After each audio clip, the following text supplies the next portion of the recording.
everyone, welcome to Karthika IAS Academy. So today we'll be discussing the economic geography part, the session 24 of your geography lecture series, right? So till previous session, we did complete the physical geography part. Okay, then we have started this human geo part, right? So in human geography, we have seen several wings in the human geography where population geography becomes important part, and then what else we have seen? The settlement geography. Then the third part is nothing but your economic geography. So in the population and the settlement geography, we have read several aspects. For example, in population, we have seen the population growth, we have seen the population distribution things, and different factors that will influence the population, and there are many such aspects, right? We have known some terms. Then in the settlement geography, we have understood the types of settlements, etc., all these things and all, right? Now the thing is that in economic geography, and moreover in human geography, I've told you what does human geography actually mean. It is nothing but understanding the interaction between the human and the surrounding environment, right? In that we have seen the population geography, we have seen how it is interrelated. Then we have seen in the settlements also how geographical factors will influence that particular population growth or that settlements and all. So it is nothing but is a different wing in the geography part. Then in economic geography, what do we need to understand here? Human economic activities is what is the key area which we'll focus over here, right? Under human geography, there are several aspects that you need to understand, right? Like how well the resources were distributed. What is a resource, right? What are types of resources we are having? How are they distributed all across the world? What does resource planning mean? All these things will become important in your economic geography, right? Coming to economic geography, where do we have this economic geography in your GS paper? It is nothing but distribution of key natural resources across the world, including South Asia and Indian subcontinent. So it is nothing but what talking about the different resources. Like it will be renewable resources, non-renewable resources, or like it may be proper individual resource, community resource. There are different aspects or types of resources we are having.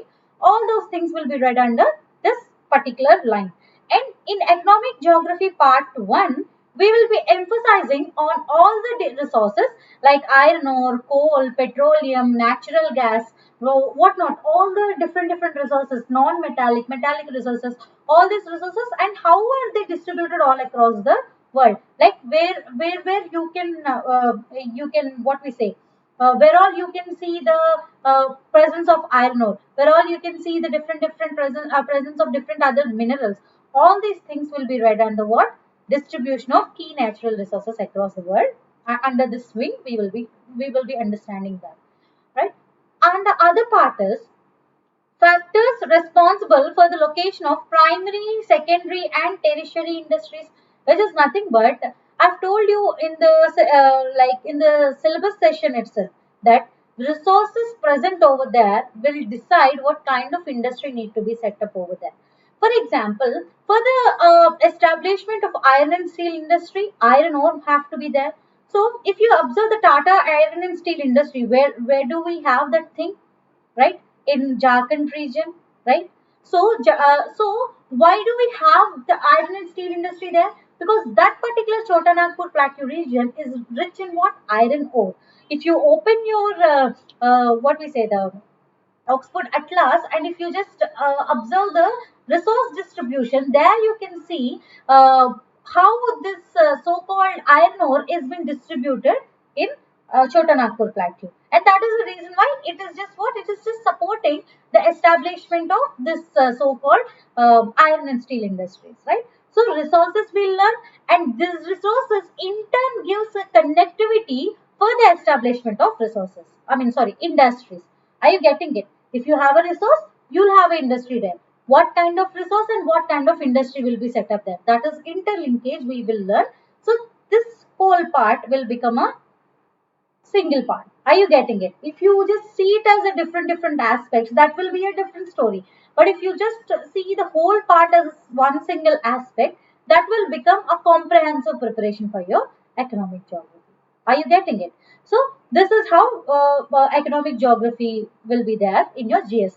You will read this economic geography in GS paper 3 also, which is nothing but different aspects. You will be understanding agriculture, the transport, the tertiary sectors, all these things you will be emphasizing more in your economy. That is nothing but your paper, nothing but the GS3 paper, you will be understanding that, right? Then, uh, coming to the economic geography definition, economic geography is nothing but what? Understanding human activities, I've already told you. So, in particular, if you go with the definition, it is nothing but study of patterns of human activities or economic activities ranging from production to consumption of various goods and services across the world. So, by human activities mean, what does this human activities mean?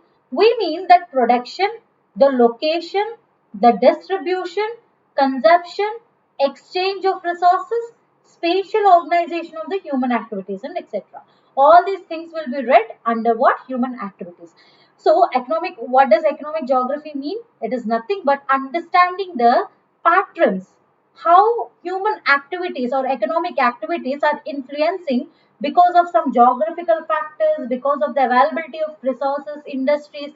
If you understand the interconnected, if you study that thing, then you can understand how well a region gets developed and all. Are you getting it? So, what do we learn here? We understand different patterns like production and consumption of various goods. So, how are some goods are produced? For example, if you have a rubber industry, why rubber is being produced over there? If you have a iron and steel industry or coal industry, if you have a textile industry, so how well the production is being placed? Like what are the factors that are leading to the maximum production of that particular product in that particular region? Okay, all these things will be understanding, we'll be studying under economic geography. And we will see different human activities like production of a resource, location of particular resources and industries, distribution of several resources, consumption of those goods, like how well they are having demand in the market, right? Exchange of resources.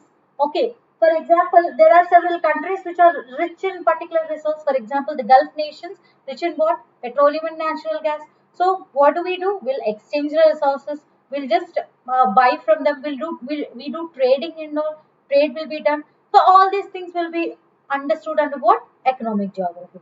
Then under economic geography, different subject matters will be there. Different aspects of economic geography will be there. So what are those? Those includes the distribution, distribution of mineral resources.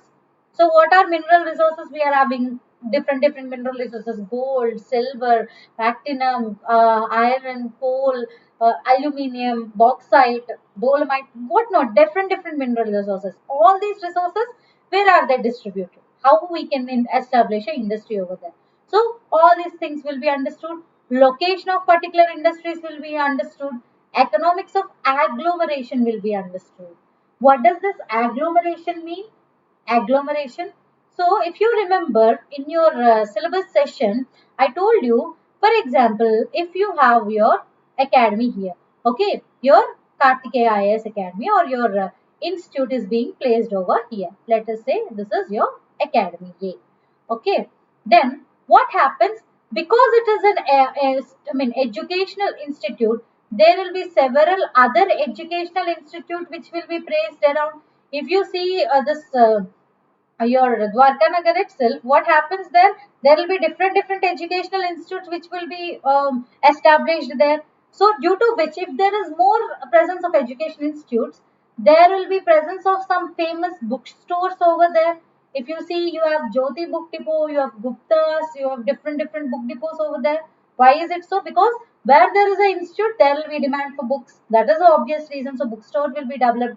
And then because it will be having so many students and all, there will be some recreation activities like hotels, like caves, etc. will be there.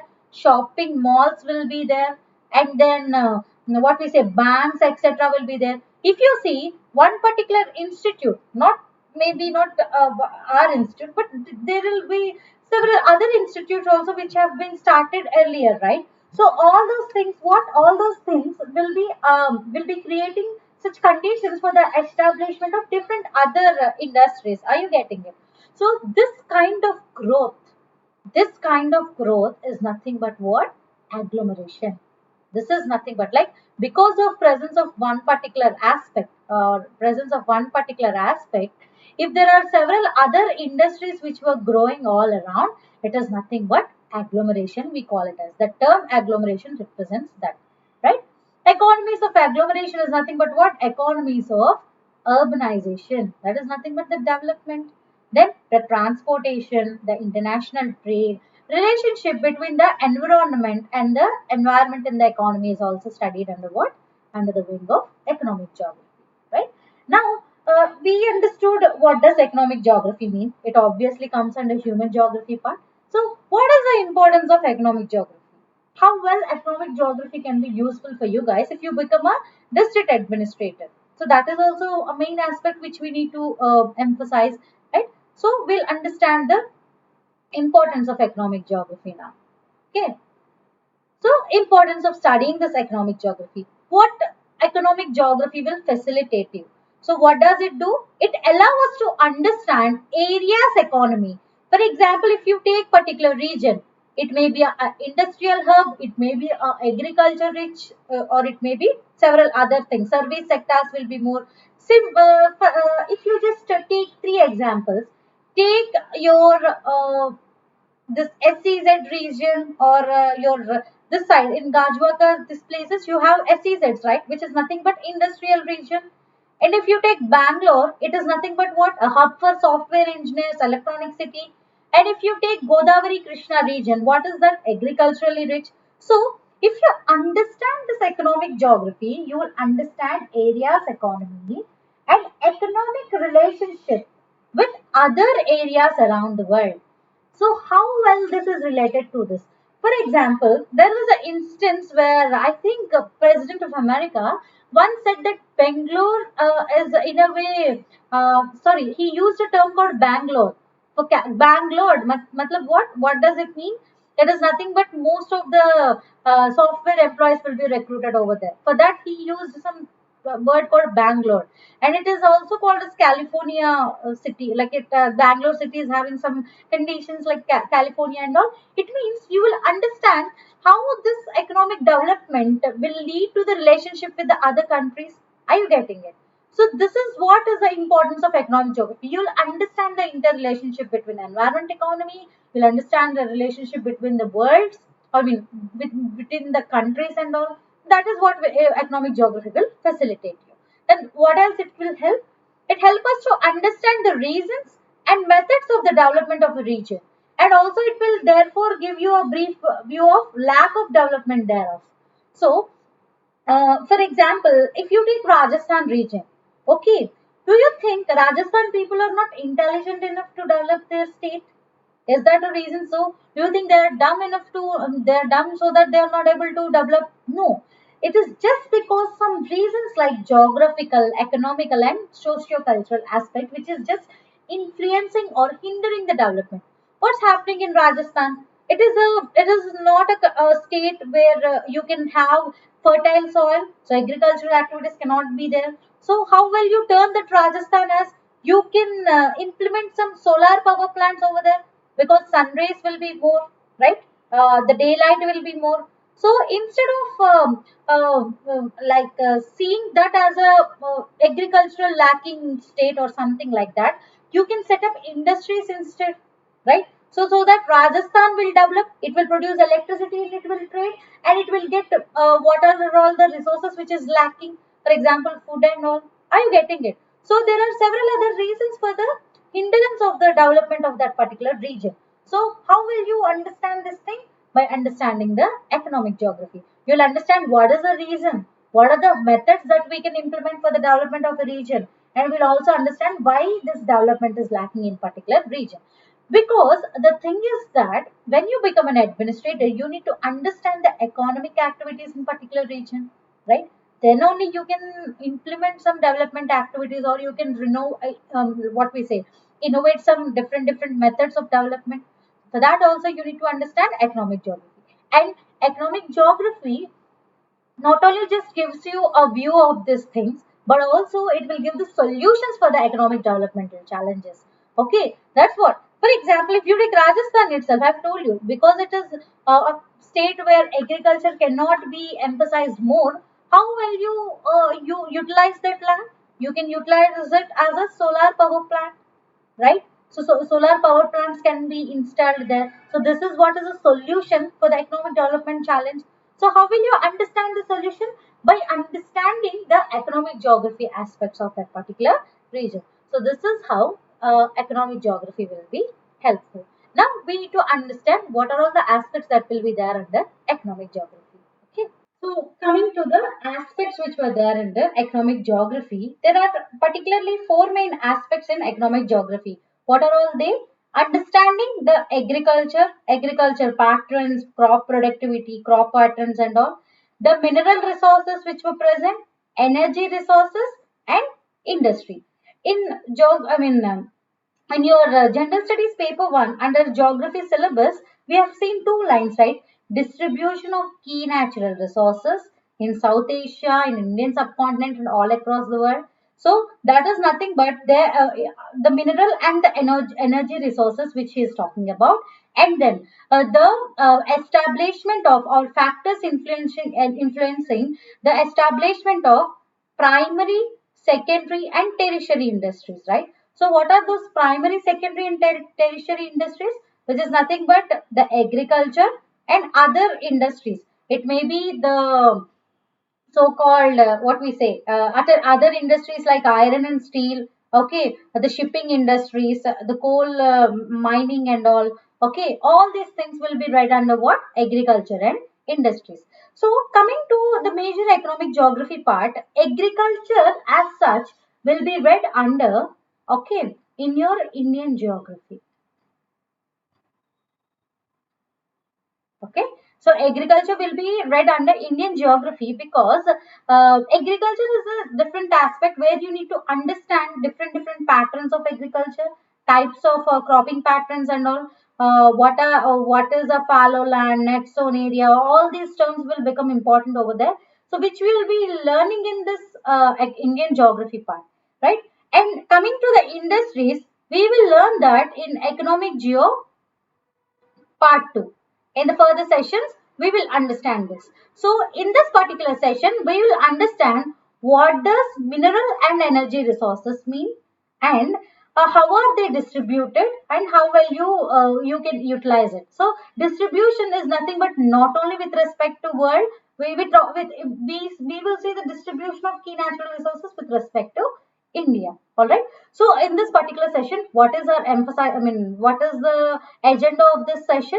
To understand mineral and energy resources, because agriculture will be read under Indian geography part. Industries will be read under your economic geography part too. So that is what is the agenda of today's discussion. Okay. So we will just see. Okay. So coming to the agriculture. So agriculture means you need to understand the land as a resource. Okay, when you take land as a resource, you will see different aspects. For example, soils you need to understand, because one particular soil will be helpful for the growth of one particular agricultural crop. For example, black soils will be helpful for the growth of cotton. So in your biogeography session, if you remember, I have given you some characteristics of a soil, means there will be rich in potash. What are the agricultural crops that can be grown there? So if you go through the biogeography session, we have discussed several types: alluvial soil, black soil, red soil, a mountain soil, okay, the laterite soil. All these things we have seen, and we have understood what kind of crops can be grown there. Are you getting it? So this is what is nothing but understanding the land resource. We'll understand the land utilization pattern, net zone area. All these terms will become important. Okay, so this we will be briefly discussing under what? Under your Indian geography. And in particular, agriculture will also be read under economic part. For example, in your GS3 you have economy, right? economic development you're having. So there your economic faculty will be discussing this agriculture aspects also. Okay, we will be seeing in the view of geography here. Okay, then all the other basic terms related to the agriculture. So what does this basic terms mean? Net sown area, fallow land, what does this mean?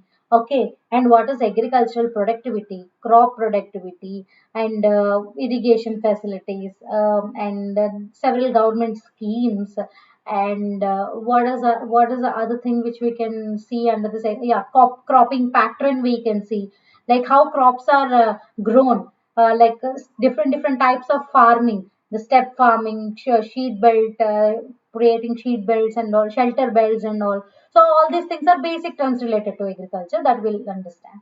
Then productivity of the crops and conditions for the growth. So how soils has to be. How can you increase the productivity? For example, in science and tech, you might have seen something called the genetically modified seeds. Like that is also a way of increasing the productivity of the crops.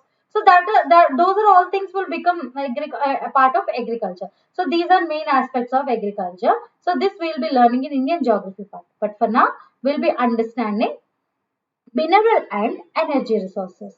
Okay, so if you can briefly make a proper list of what are all the mineral and energy resources we have, we will be segregating those into 12 particular names. So what are those minerals? Iron ore or iron, coal, petroleum and mineral oil, natural gas, unconventional gas reservoirs, bauxite, lead and zinc, gold and silver, ores of metals used as alloys. It may be different alloys of a combination of different things like bauxite and bronze and copper. You different aspects. We'll be making alloys, right? So those are all things we'll understand. Strategic minerals, few strategically important minerals we will see. Non-metallic minerals. What are non-metallic minerals? Nothing but the graphite, limestone, diamond, dolomite. So all these aspects are what? The non-metallic minerals. Okay. Then there are few atomic minerals too. Okay. Iridium, radium, etc. So all these things we will be understanding under mineral and energy resources. So why do we see both the things in one way? Because whatever the mineral which we are getting, that if you use for generation of energy, for example, coal, petroleum and natural gas. Okay, all these things are what? Used for the energy generation. So that is how we will be seeing mineral and energy resources in particular way. Now, coming to all the 12 aspects, we will go in an order. Okay, first we'll understand iron ore. So, what are the different aspects that we are going to learn here? What is the mineral? What are its types? For example, if you take iron ore, there will be several types of iron ore. Coal, there will be several types. Gold, like that. So types of those minerals, and distribution distribution of the minerals all across the world and in India. And India all across the world, you will be seeing South Asia, Southeast Asia also, right? So distribution of all those minerals, and we will understand distribution of that particular mineral in India and where are all it is present. Okay. So if you just see the general studies paper 1, this thing, see distribution of key natural resources across the world and in Indian subcontinent. That is all we need to learn. So what are we doing here? We're just going to see what are all the minerals which we have. So these are nothing but all the key natural resources.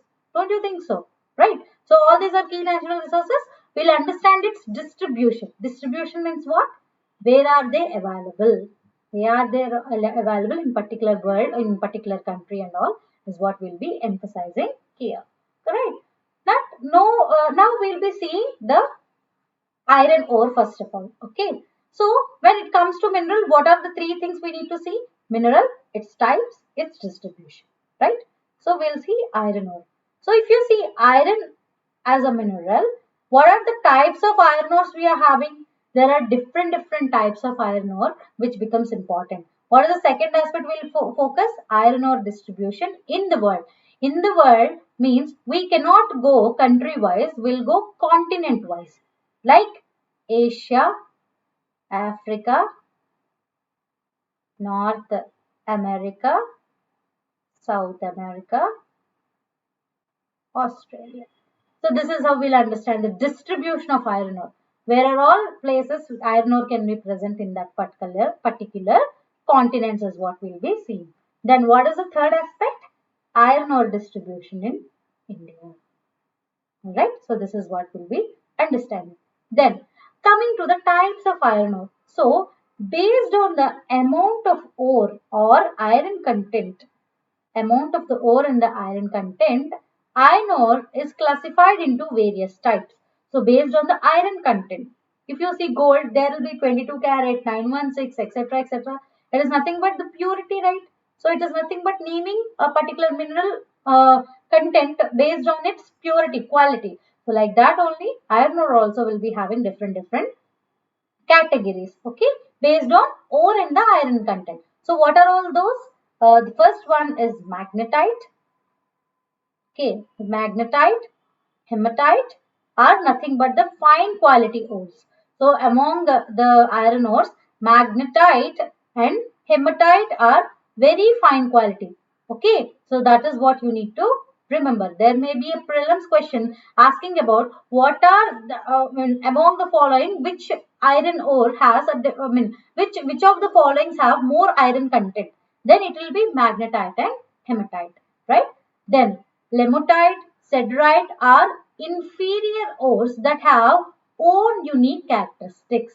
Okay, these are unlike this magnetite and hematite. They are having several unique characteristics is what is telling. Okay, now we will just see the distribution of the key natural resources, right? So first of all, we'll be seeing the Asia continent's resources. So in that, what we are seeing here, in particularly Asia, iron ore as such is available in these regions. So if you observe there are few regions mentioned over there, right? So where are all iron ore present in China? In Manchuria region, in Xinjiang region, in Xinjiang region, and Shandong Peninsula. Okay, so if you observe, so this is our India. Okay, I like sincerely request you guys to take a world map when you're like going through this economic geography sessions. Please take a world map and just mark down there so that it will be helpful for your revision sessions. Okay, so if you see, this is India and this is Nepal. Okay, so this is all our border. Okay, then this is whole China. China, right? So this particular region, the Anshan and Xiang region, is nothing but we call it as Manchuria region. Okay, not that we eat, it is named after it maybe. So Manchuria region, okay. So Manchuria region of China is rich with minerals, and world history, Japan and Russia tried hard to capture this region, and many wars fought around it. So if you can see, many wars were fought just because of what? It is resource rich. It is rich in iron ore. Okay. Then what are all other things you need to see? This Yuan. Okay. And then Shikiang region, Shandong Peninsula, Xinjiang region. You just try to remember these places because when it comes to the map marking, it may be a question might be of this way. Just arrange these places from left to right or up north to south, east to west, west to east like that. Okay, there will be questions of that sort. If there is a question of that sort, arranging the iron ore regions of China, you can just go through this map. So map making is just making maps and just remembering it will be helpful for you guys.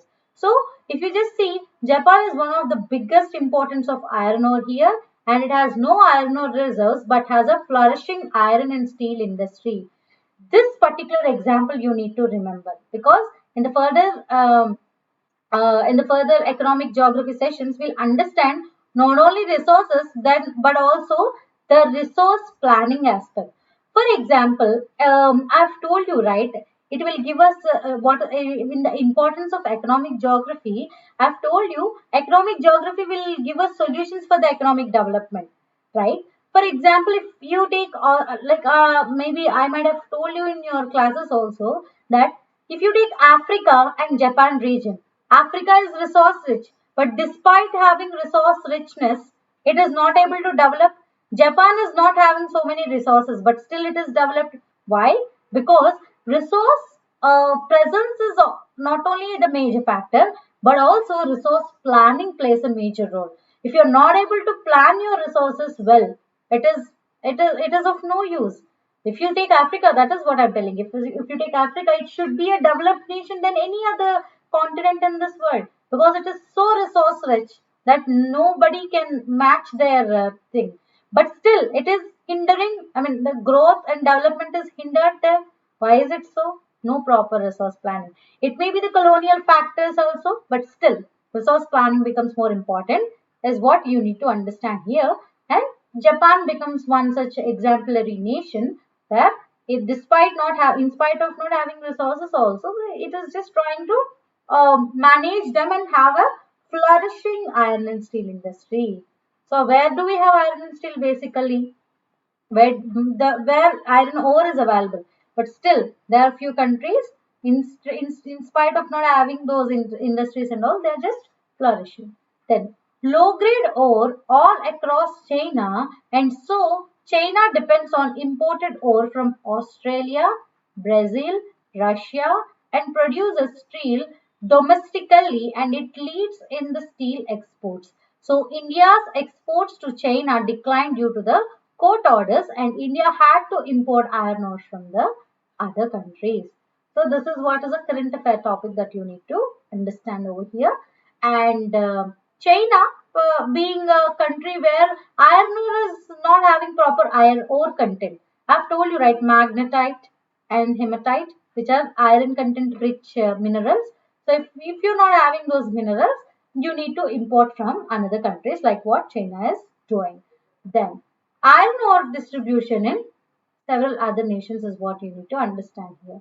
Then what is the second thing?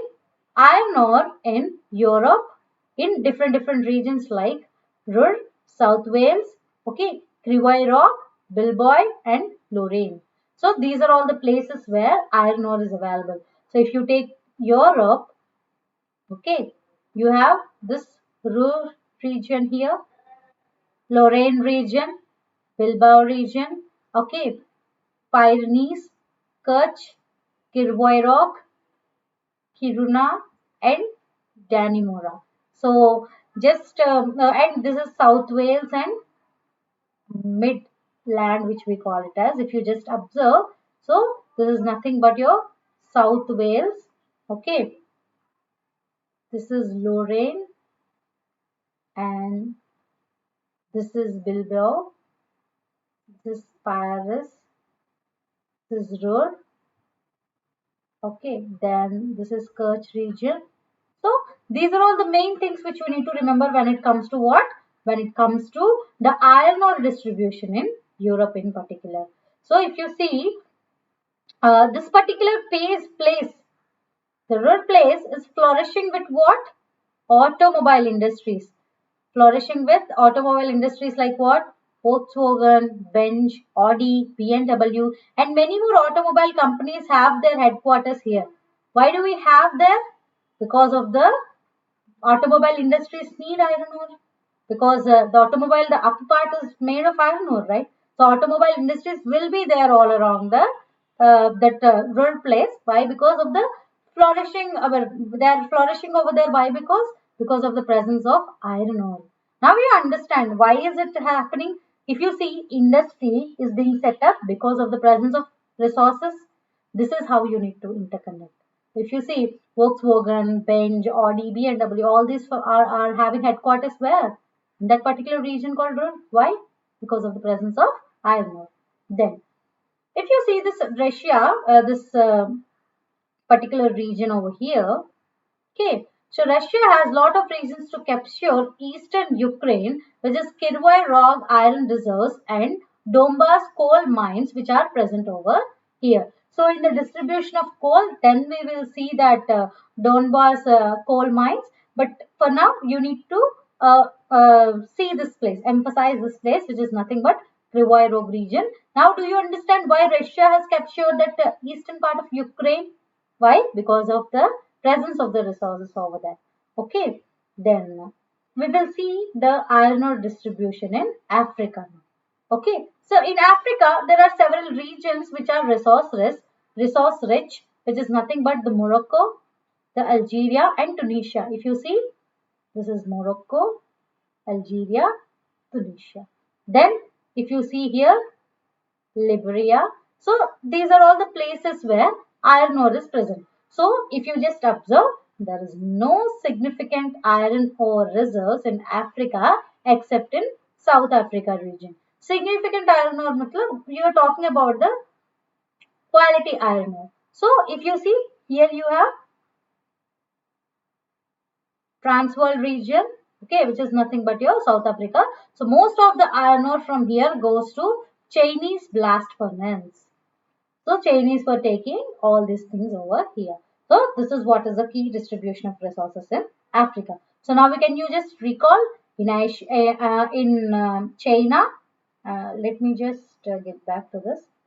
So if you see here in China, you have Xinjiang region, then you have Shandong Peninsula, okay, Shandong Peninsula, Xinjiang region, Xinjiang region, and Manchuria region. Then, when it comes to Europe, you have Ruhr region, Lorraine, Bilbona, Krivoy Rog region. All these things are what? Iron ore rich places. Then, when it comes to Africa, Morocco, Algeria, Tunisia, and Liberia. And what is the main thing that you need to emphasize here? In South Africa, you have this thing. So in South Africa region, you have Transvaal region. Okay, these are all where iron ore is available. Now we'll understand are the other three continents, which are nothing but the North America, South America, and Australia. Now getting to the North America region.